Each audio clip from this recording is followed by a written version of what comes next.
Bonjour à toutes et à tous, alors les fêtes approchent. Qui dit fête dit réveillon dit soirée entre amis, et qui dit soirée entre amis dit sortir un petit jeu pour mettre tout le monde de bonne humeur. Alors selon nous, un jeu d'ambiance, c'est donc un jeu qui doit pouvoir se sortir et s'expliquer assez rapidement, y compris en s'adressant à des personnes qui ne sont pas nécessairement des joueuses régulières. La partie durera un temps raisonnable parce que le but n'est pas d'occuper toute la soirée avec les jeux. Et idéalement, le jeu ne prendra pas trop de place sur la table qui est déjà bien occupée avec toute la vaisselle du repas. La sélection que je vais vous présenter aujourd'hui est forcément subjective, elle va refléter à la fois des goûts personnels et la disponibilité des jeux du moment, puisque forcément, si je vous donne un conseil pour le réveillon, il faut forcément que le jeu soit disponible dans les rayons pour que vous puissiez y jouer. Je vais aussi m'arranger pour que la description des jeux soit brève, que la vidéo ne soit pas trop longue, et pour en savoir plus, je vous invite donc à aller voir sur le site ou venir nous voir en personne pour en savoir plus sur ces jeux. Allez, on y va? C'est parti! On va commencer cette sélection par un jeu qui est un de mes favoris de tous les temps dans cette catégorie. Il est édité par Cocktail Games, ce qui n'est pas très surprenant puisque l'éditeur a une solide réputation en termes de jeux d'ambiance. Et donc, le jeu que je vais vous présenter s'appelle Top 10. Top 10, c'est un jeu qui a fait partie de la sélection As d'Or Jeu de l'année 2021. Excusez du peu. Vous êtes certainement nombreux à connaître Top 10, mais je vais le résumer en quelques secondes. Le jeu se déroule en plusieurs manches et au début de chaque manche, un joueur est le capitaine et il lit une proposition aux autres joueurs. Par exemple, quel objet fallait-il avoir lors du naufrage du Titanic, du moins utile au plus utile? Les autres joueurs vont recevoir une carte secrète qui contient un nombre entre 1 et 10 et qui désigne la position entre le moins utile et le plus utile pour laquelle ils vont devoir faire une proposition. Le capitaine du tour va écouter toutes les propositions, puis tenter de les remettre dans la bonne séquence. Ça n'est pas plus compliqué que ça. Et pourtant, je n'ai jamais vu une partie de Top 10 qui se termine sans fou rire. Les fous rires ne sont pas dans la boîte mais autour de la table, mais bien évidemment, les propositions sont toujours telles qu'il y a des idées saugrenues de certains joueurs qui amènent d'office à des fous rires autour de la table. Fous rires qui peuvent parfois tourner au salace, et comme certains joueurs aiment beaucoup ce genre d'humour, Cocktail Games a pensé à eux en faisant une boîte spéciale Top 10 18+. Un autre jeu de Cocktail Games qui est disponible, et c'est bien logique puisqu'en fait il vient juste d'arriver, c'est Super Mega Lucky Box. Super Mega Lucky Box, on peut considérer aussi que c'est un jeu d'ambiance, c'est une sorte de bingo revisité dans lequel vous allez faire des tas de combos. Donc au fur et à mesure où les chiffres vont sortir, vous allez cocher des cases sur des grilles et remplir une ligne ou une colonne dans la grille va déclencher des bonus. Et en cascade, vous allez pouvoir cocher et encore cocher et marquer des tas de points, et c'est vraiment ça qui rend le jeu très fun. Toujours chez Cocktail Games, un jeu, ou je devrais dire deux jeux, il s'appelle Imagine et Imagine Famille, mais reposent tous les deux sur le même principe. Un principe qui consiste à superposer des cartes transparentes pour fabriquer une scène que vous pouvez d'ailleurs animer en bougeant les cartes transparentes. Et en réalisant cette scène, vous allez tenter de transmettre un nom, un objet ou une action aux autres joueurs. Toujours chez Cocktail Games, je vous l'avais bien dit que c'est un spécialiste des jeux d'ambiance, il y a un indémodable qui s'appelle Jetlag.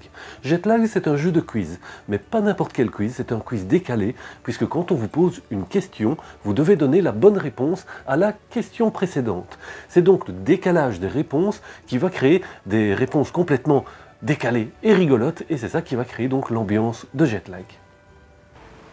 Après une rafale Cocktail Games, nous allons faire une nouvelle rafale d'un autre éditeur qui est aussi très fort reconnu pour ses jeux d'ambiance. Cet éditeur, c'est un éditeur belge qui s'appelle Repos Productions. Repos Productions, le tout premier jeu qu'il a édité était un jeu d'ambiance et je pense que tout le monde le connaît, il s'appelle Time's Up. Time's Up, ça reste vraiment un indémodable. Je me demande si je dois vous faire l'injure de vous le résumer, mais très brièvement. Dans Time's Up, vous allez faire deviner des personnages en 3 phases. Donc dans la première phase, vous pouvez dire à peu près ce que vous voulez pour faire deviner le personnage.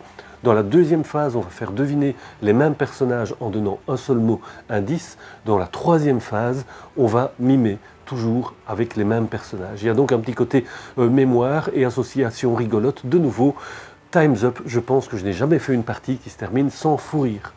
Ce n'est donc pas parce qu'il n'est pas nouveau qu'il ne faut pas le ressortir lors d'une soirée ou d'un réveillon, donc Time's Up c'est vraiment un incontournable. Un autre jeu absolument indémodable de Repos Productions s'appelle Concept. Concept c'est aussi un jeu de communication, mais cette fois-ci de communication par l'image, ou plutôt par icône. Vous allez donc devoir faire deviner un mot, un nom ou une expression en posant des pions sur un plateau qui est couvert d'icônes. En choisissant proprement les icônes, vous allez donc tenter de faire deviner cette carte secrète aux autres joueurs. C'est pas un jeu d'ambiance dans le sens où il déclenche des fous rires. C'est plutôt un jeu qui se joue dans la bonne humeur, qui a pour avantage aussi que la partie dure exactement le temps que vous voulez. Il suffit d'arrêter de faire deviner des mots quand vous n'en avez plus envie.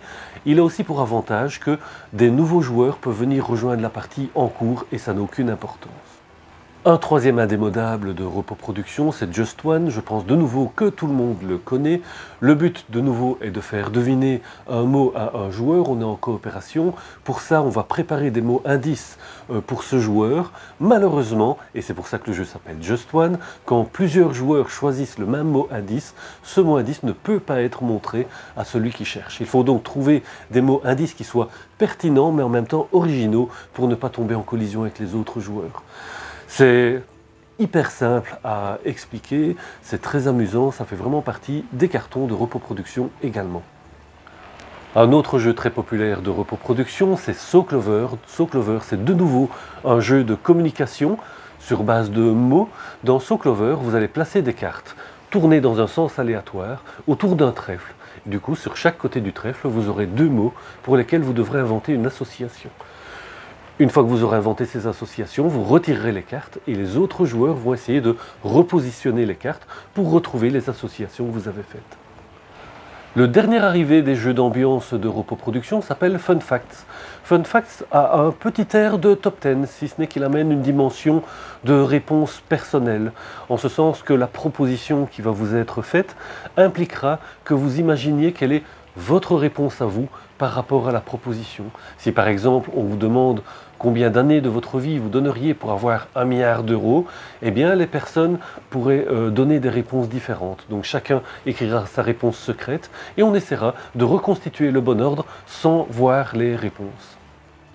Il y a quelques années, Repos Production avait sorti un jeu qui s'appelait Cash & Guns. C'était un jeu d'ambiance qui a très bien fonctionné et récemment, Repos Production a aussi sorti Harry Potter Stupéfix, qui en fait est le même jeu que Cash & Guns, mais rethématisé dans un univers d'Harry Potter.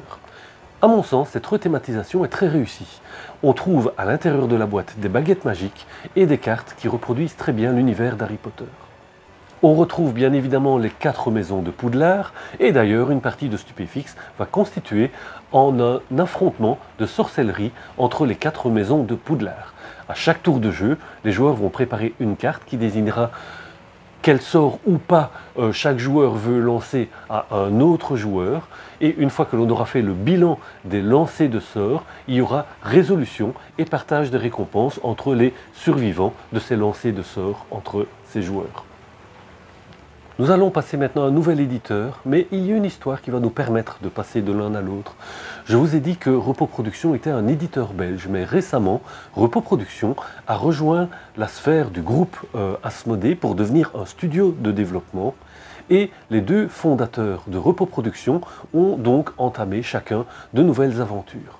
L'un d'eux, Cédric Caumont, a lancé une nouvelle aventure en lançant en fait une nouvelle maison d'édition qui s'appelle Captain Games.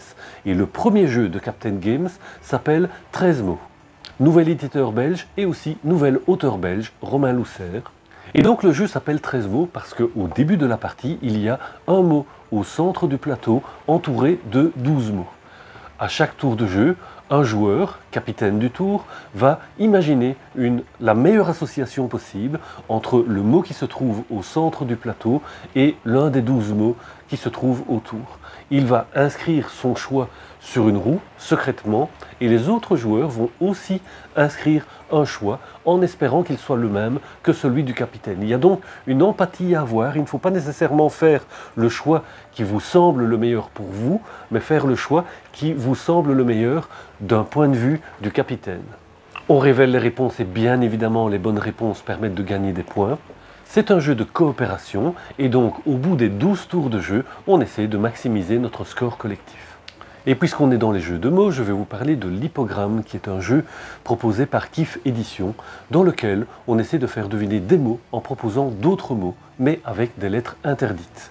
L'originalité de cette application, c'est que la partie est régulée par une application qui est très rigolote, illustrée par Pierrot, avec l'animation d'un hippo qui court dans tous les sens et qui court d'une manière qui varie selon le mode de jeu, puisque l'on peut jouer en coopération ou en compétition par équipe. On change un peu de style, on reste dans l'ambiance, mais on est sur le quiz cette fois-ci. Un quiz dans lequel il n'est pas nécessaire de connaître précisément la réponse. Le pitch du jeu dit d'ailleurs un jeu de connaissances pour ceux qui n'en ont pas. Le principe, c'est que vous allez avoir devant vous des questions dont la réponse est entre 0 à 100, mais vous ne la connaissez pas en principe, cette réponse. Il y aura un nombre cible au centre de la table et votre but sera de deviner quelle est la question parmi celles qui se trouvent devant vous dont la réponse est la plus proche de la cible. Tous les joueurs feront donc le choix de la carte qu'ils veulent jouer à ce tour-ci et le joueur le plus éloigné devra repiocher une carte tandis que les autres progresseront vers la victoire puisque le but est de se débarrasser de toutes les cartes questions que vous avez devant vous. On change de jeu mais on reste avec le même auteur qui est Antonin Bocara qui a donc fait 0 à 100 et Fiesta de los Muertos. Le principe du jeu, c'est que chaque joueur va recevoir au début de la partie le nom d'une personne, qui en fait d'ailleurs est une personne décédée. Je pourrais donc recevoir Jules César par exemple, et associer un mot à cette personne. Je pourrais mettre empereur ou je pourrais mettre romain par exemple. J'écris cette association et je passe l'association à mon voisin de gauche. Je reçois donc une association de mon voisin de droite et je dois réassocier un mot au mot que j'ai reçu. Donc si j'ai reçu romain, je pourrais écrire italien par exemple.